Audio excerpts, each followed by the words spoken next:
கோரிக்கை நிறைவேறும். அப்போ அந்த அடிப்படையில் நம்பிக்கையோடு களமுங்காலுங்கள், நம்பிக்கையோடு போராடுங்க. எந்த காரணத்தை கொண்டும் தீர்வு ஏற்படாமல் சென்னை விட்டு திரும்புவதை முடியாது. இந்த ஆட்சியாளருக்கு வேறு வழி கிடையாது. நம்மை பகைத்துக் கொண்டு தேர்தலை சந்திக்க முடியாது. நமக்கு தேவை இந்த நேரத்தில் நம்மளுடைய கணக்குகளை, நம்முடைய பிரச்சனைகளை தீர்க்க வேண்டும். அது இருக்குது. இதுதான் ஒரு சரியான காலகட்டம். அப்ப இந்த காலகட்டத்தில் வலுவான போராட்டம் செவிலியர்கள் வந்தாங்க, போராடினாங்க. இன்னைக்கு அமைச்சர் சொன்னாரு, போராட்டம் துவங்கி அன்னைக்கு சொன்னார், 0 வேக்கன்ட் சொன்னார்.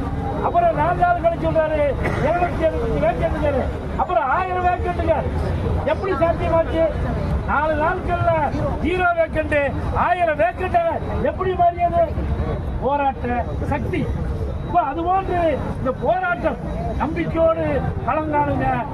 எந்த காரணத்தை கொண்டும் முடிவு தெரியாமல் ஊருக்கு திரும்புவது உறுதியாக இல்லை.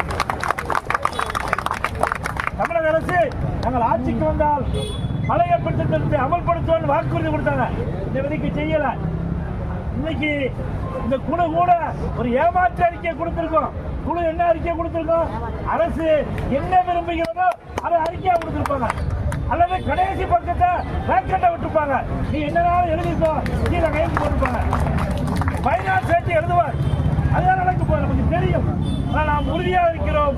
பழைய பென்ஷன் திட்டத்தில் குண்டு மொழி அளவு கூட குறையாமல் அமல்படுத்தினால் மட்டும்தான் போராட்டத்தை கைவிட மாட்டோம் என்பதை சிபிஎஸ் ஒலிம்பியக் உறுதியாக இருக்கு.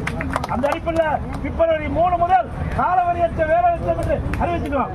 ஜனவரியில் நடத்தக்கூடிய காலவரியற்ற வேலைநிறுத்தத்தில் பழைய பென்ஷன் திட்டம் கிடைத்தால் பிப்ரவரி 3 போராட்டம் தேவையில்லை. அப்படி கிடைக்கவில்லை என்றால் பிப்ரவரி 3 முதல் காலவரியற்ற வேலைநிறுத்தம் என்று அறிவித்து அது ஒரு பக்கம் போராட்டினோம்.